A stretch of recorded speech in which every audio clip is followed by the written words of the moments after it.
안녕하십니까. 가을 제자 수양의 주제 1강 말씀의 제목은 의인은 그의 믿음으로 말미암아 살리라입니다. 요절은 2장 4절이 되겠습니다. 이 말씀 한번 같이 읽겠습니다. 시작. 보라 그의 마음은 교만하며 그 속에서 못하나 의인은 그의 믿음으로 말미암아 살리라. 하박국 선지자는 남유다 말기 요시야 왕 때부터 여호야김 왕 3대에 걸쳐 활동한 선지자였습니다. 당시 북이스라엘은 이미 아수르에 의해 멸망되었고 남유다도 영적 타락과 도덕적 부패가 극에 달해 멸망의 길을 가고 있던 때였습니다. 오늘 말씀의 주인공 하박국 선지자는 껴안다라는 의미를 가지고 있습니다. 이해되지 않는 하나님의 역사하심에 하나님께 부르짖으며 불만을 토로하면서 말씀을 시작하고 있습니다. 그는 풀리지 않는 문제를 가지고 주님께 나아가 씨름하다가 결국 답을 얻고 하나님의 섭리를 깨달아 기쁨의 찬양을 하며 말씀을 마칩니다. 파트 1, 1장 여호와께 부르짖는 하박국. 그는 하나님께 두 가지 질문을 합니다. 첫째, 1장 2절부터 4절까지 한번 읽겠습니다. 길지만 한번 읽겠습니다. 시작. 여호와여 내가 부르짖어도 주께 듣지 아니하시니 어느 때까지리이까? 내가 강포로 말미암아 외쳐도 주께서 구원하지 아니하시나이다. 어찌하여 내게 죄악을 보게 하시며 폐역을 눈으로 보게 하시나이까? 강포가 내 앞에 있고 변론과 분쟁이 일어났나이다. 이러므로 율법이 해이하고 전혀 시행되지 못하오니 이는 악인이 의인을 에워쌌으므로 정의가 굳게 행하여짐이니이다.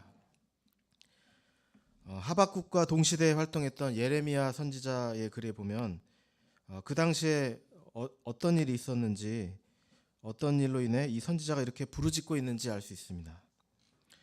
당시 왕인 여호야김은 선지자들을 핍박하고 하나님의 뜻을 좇아 애굽을 의지하지 말고 바벨론에 복종하라는 선지자들을 핍박했고, 특히 선지자 우리야를 잡아 칼로 죽이고 그의 시체를 평민의 묘지에 던져버리기까지 하였습니다.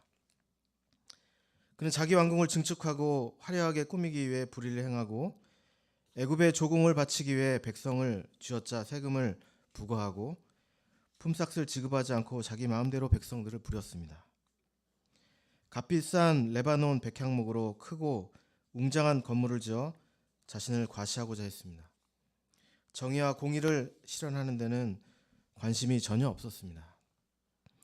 폭력적이고 탐욕적이고 부정한 이익을 추구하고 비판자들을 핍박하였습니다. 율법은 해이해지고 정의는 땅바닥에 떨어지고 악인들이 의인을 에워쌌습니다. 우상숭배의 죄는 더 커져갔습니다. 하박국 선지자는 이런 상황 가운데 직면하여 하나님께 부르짖습니다. 하나님, 언제까지 잠잠하실 것입니까? 이런 불합리와 부정과 강포가 가득한 세상을 언제까지 그대로 두실 것입니까? 지금 세상 돌아가는 것을 보고 있으면 우리 마음에도 주께서 왜 나의 기도를 들어주시지 않으십니까? 어느 때까지입니까? 하는 심정이 들기도 합니다. 악이 득세하는 것 같은 세상은 그때나 지금이나 크게 달라 보이지 않습니다. 강포와 불의가 가득합니다. 권력자들과 부자들은 죄를 지어도 비싼 변호사들을 써서 잘 빠져나옵니다. 사람들은 더욱 강포해져 힘 있는 나라가 힘없는 나라를 파괴하고 침략하고 만행을 저지르고 있습니다. 수많은 사람들이 죽어가고 있는 우크라이나와 이스라엘과 레바논, 팔레스타인에서 벌어지는 지옥과 같은 참상을 한번 보십시오. 하나님, 이런 말도 안 되는 상황이 언제까지 계속돼야겠습니까? 하나님, 많은 사람들이 부르짖어도 당신은 왜 듣지 않으십니까? 왜 공의를 행하지 않으십니까? 하나님, 저들은 하나님을 섬기지도 않고 그리고 저는 뭡니까? 믿음으로 산다고 하지만 되는 일이 하나도 없습니다. 몸은 여기저기 아프고 양들에게 아무리 말을 해도 들은 채도 안 하고 거절당하고 직장에서는 상사에게 깨지고 자식들도 잘 안 풀리고 부모님은 핍박하고 친구들은 따돌리고 시험은 떨어지고 되는 게 하나도 없습니다. 하나님, 이게 말이 됩니까? 하나님께 항의합니다. 첫 번째 질문은 선하신 하나님께서 왜 악이 횡행하도록 이 상황을 그냥 내버려 두십니까? 왜 개입하지 않으십니까? 라는 울분과 불평 섞인 질문입니다. 이 질문에 대해 하나님은 어떻게 대답하십니까? 5절을 보십시오. 5절을 읽겠습니다. 시작. 여호와께서 이르시되 너희는 여러 나라를 보고 또 보고 놀라고 또 놀랄지어다. 너희 생전에 내가 한 가지 너희가 믿지 아니하리라. 하나님은 악을 그대로 보고 계신 분이 아니시고 곧 무언가를 행하실 것을 말씀하십니다. 보고 또 보아도 믿기지 않는 놀라운 일, 무서운 일을 행할 것이라고 말씀하십니다. 그 일이 무엇입니까? 6절에서 11절까지는 유다에 대한 심판의 막대기로 사용하실 갈대아 사람들, 즉 바벨론에 대해 묘사하고 있습니다. 바벨론의 기병은 표범보다 빠르고 저녁 이리보다 사납고 먹이를 움키려는 독수리보다 날렵합니다. 한마디로 사나운 맹수의 모습입니다. 맹수가 무서운 것은 인정사정 봐주지 않기 때문입니다. 끝없는 탐욕과 이기심으로 상대방을 먹어치웁니다. 바벨론은 열왕들을 멸시하며 방백들을 조소하고 모든 견고한 성들을 비웃으며 그 성벽보다 더 높은 벽을 쌓아 점령할 것입니다. 그들은 힘을 신으로 삼고 바람과 같이 몰려와 모래와 같이 많은 사람들을 포로로 잡아갈 것입니다. 이 말씀은 바벨론에 의해 BC 587년 예루살렘이 멸망하게 되는 사건을 미리 말씀해 주시는 것입니다. 이런 하나님의 응답을 받은 선지자는 더 혼란스러워졌습니다. 악을 심판하시는 하나님은 받아들이겠는데 왜 하필 바벨론을 통한 심판인지 받아들이기 힘들어졌습니다. 그래서 두 번째 질문을 합니다. 12절, 13절입니다. 그 중에서 13절을 읽어보시겠습니다. 시작. 주께서는 눈이 정결하심으로 악을 참아 보지 못하시며 폐역을 참아 보지 못하시거늘 어찌하여 거짓된 자들을 방관하시며 악인이 자기보다 의로운 사람을 삼키는데도 잠잠하시나이까. 두 번째 질문은 왜 더 악하고 잔인한 바벨론에 의해 무참히 짓밟히도록 하십니까?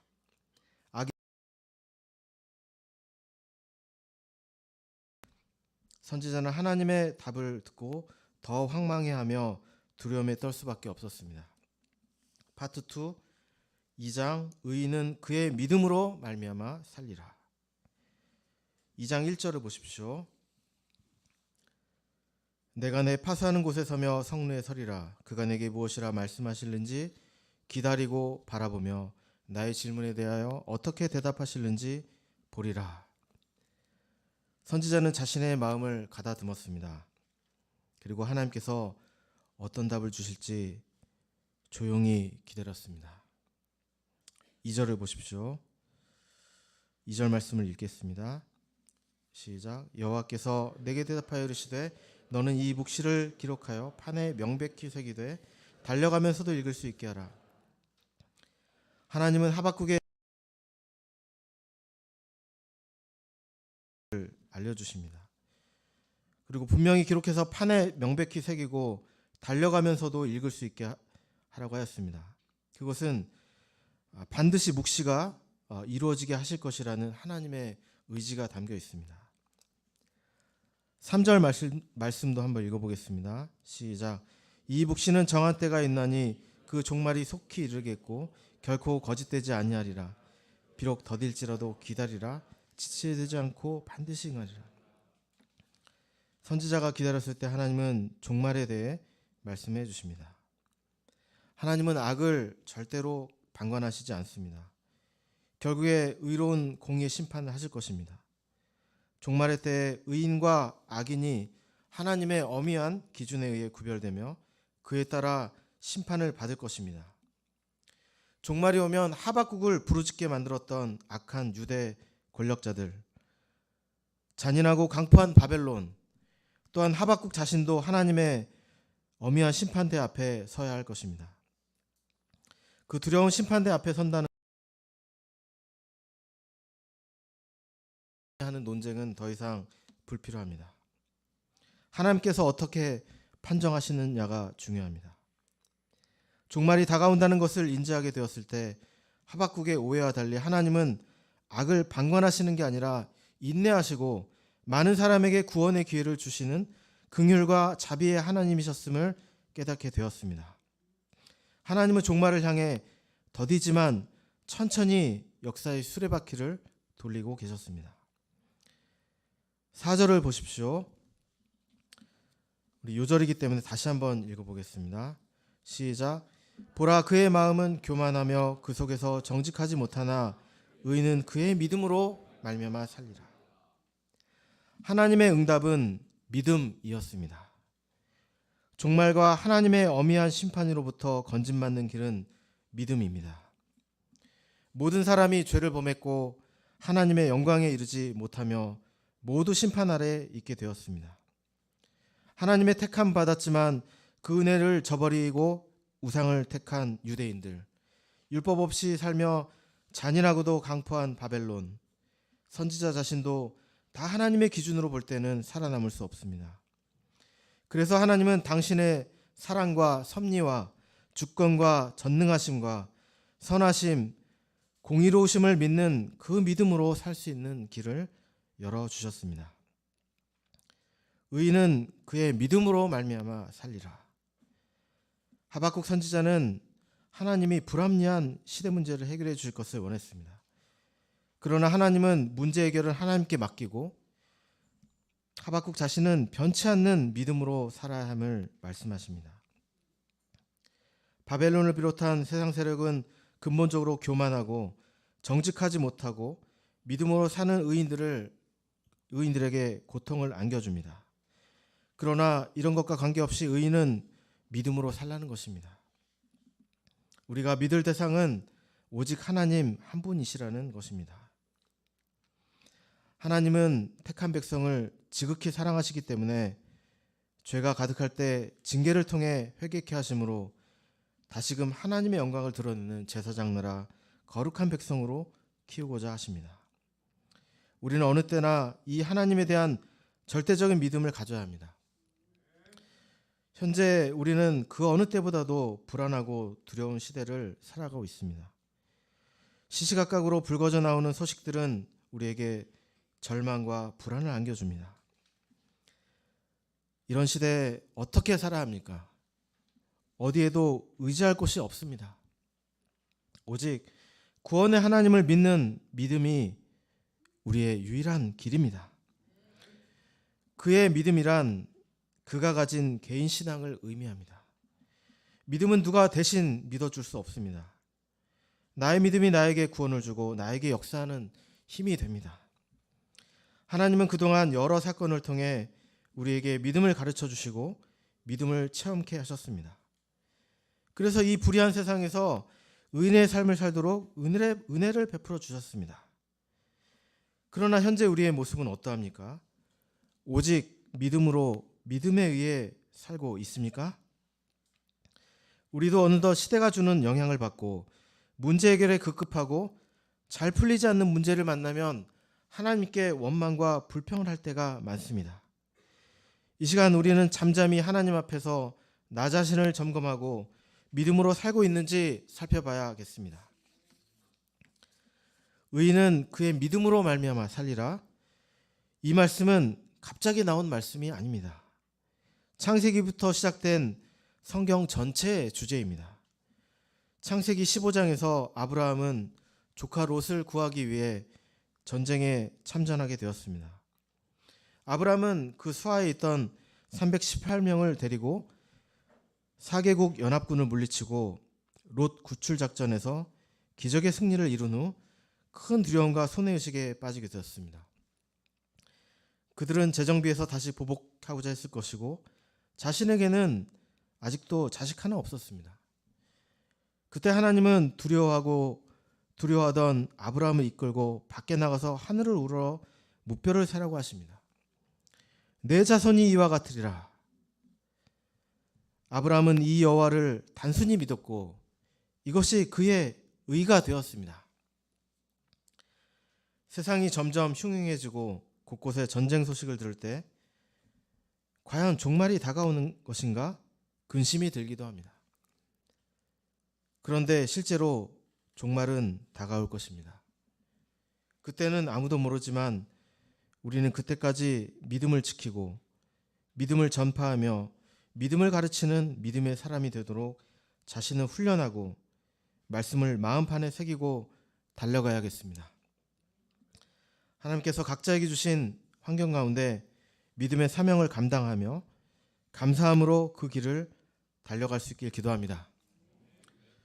저는 그동안 여러 사람들에게 복음을 전해보고 성경 공부도 권유해보고 믿음의 세계로도 초청해 보았지만 현재까지 눈에 보이는 열매는 없습니다. 나이 들수록 인간관계가 필요 없다는 세속현자의 말이 귀에 더 잘 들어와서 양들을 감당해야 하나 하는 회의감도 들었습니다. 그리고 자신을 보니 굉장히 쉽게 흥분하고 참을성이 없으며 감사함이 없고 불평을 늘어놓고 판단하기 잘하는 교만한 죄인, 세상을 사랑하며 세상 것을 즐기고 추구하는 탐욕과 음란의 죄인임을 발견했습니다. 하나님께서 이 세상을 당장에 심판하지 않으시는 것은 이 세상의 죄가 아니라 바로 나의 죄 때문임을 발견하고 어미하신 하나님 앞에 회개하고 믿음을 새롭게 해야 함을 알게 되었습니다. 하나님은 죄인을 사랑하시고 예수님의 십자가를 믿게 하셨습니다. 유동치는 세상에서 불평 불만을 쏟아놓으며 해야 할 일을 팽개치지 않고 잠잠히 하나님의 역사를 바라보며 기도하고 말씀을 마음판에 새기고 달려가는 자 되길 기도합니다. 5절부터 20절까지는 믿음이 없는 악한 세력들의 임할 공의로운 하나님의 심판에 대해 말씀해 주십니다. 화 있을진저 하시며 5번의 화를 언급하십니다. 첫째 6절입니다. 교만과 탐욕으로 가득한 자들이 멸망할 것을 말씀하십니다. 유다를 멸망시킨 바벨론은 계속해서 다른 나라를 노력하고 사람들의 피를 많이 흘리고 강포를 행했습니다. 이렇게 족한 줄 모르는 그들 또한 페르시아에게 정복당하고 말았습니다. 둘째 9절입니다. 화 있을진저 부당한 이익을 취하는 자들이요. 부당한 이익을 위해서 다른 사람들을 괴롭히는 자는 자신에게 그 벌이 돌아오도록 심판을 당하게 됩니다. 셋째 12절입니다. 화 있을진저 불의로 성을 건축한 자들이요. 노예들을 사정없이 부려서 건축하는 자들이 화를 당할 것입니다. 그렇게 불의로 피로 건축된 것은 결국 불탈 것이고 헛된 것이 될 것입니다.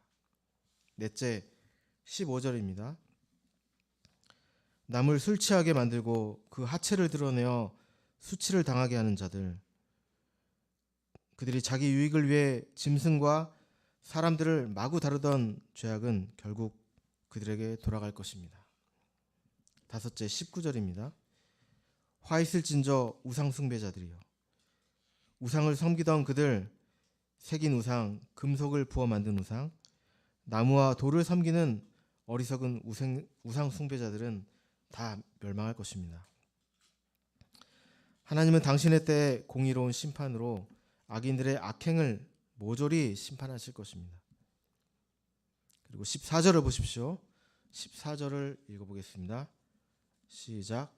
이는 물이 바다를 덮은 같이 여호와의 영광을 인정하는 것이 세상에 가득함이니라. 선지자는 환상을 보았습니다. 하나님은 당신의 때에 물이 죄의 바다, 즉 세상의 온갖 죄들이 흘러들어 모여있는 바다에 은혜와 권능의 물로 덮어버리고 새로운 세상을 여실 것입니다. 예수님께서 오시고 성령을 주시면 이런 일이 일어날 것입니다. 성령께서 온 지구를 덮으실 것입니다. 성령께서 사람들에게 하나님을 아는 지식으로 충만하게 하실 것입니다. 마지막으로 예수님이 재림하실 때 이런 일들이 완성될 것입니다. 결론적으로 우리가 이 불의한 시대에 어떻게 살아야겠습니까? 그럼에도 불구하고 세상이 어떻게 돌아가든 간에 의인은 그의 믿음으로 말미암아 살아야 합니다. 우리는 오직 믿음을 지키고 가꾸고 믿음을 자랑하며 살아야겠습니다. 마지막 때에 악을 심판하시고 의인을 구원하시는 하나님을 믿음으로 사는 것이 생명을 얻는 길입니다. 그때까지 그 하나님을 기다리며 바라보며 믿음을 준비한 자들이 되기를 기도합니다. 기도하고 마치겠습니다. 하나님 아버지, 불의한 세상을 심판하시고 믿음으로 사는 의인들을 구원하실 하나님을 바라보며 믿음으로 하루하루 살아갈 수 있기를 기도합니다. 베푸신 말씀의 은혜에 감사하며 죄는 예수 그리스도의 이름으로 기도합니다.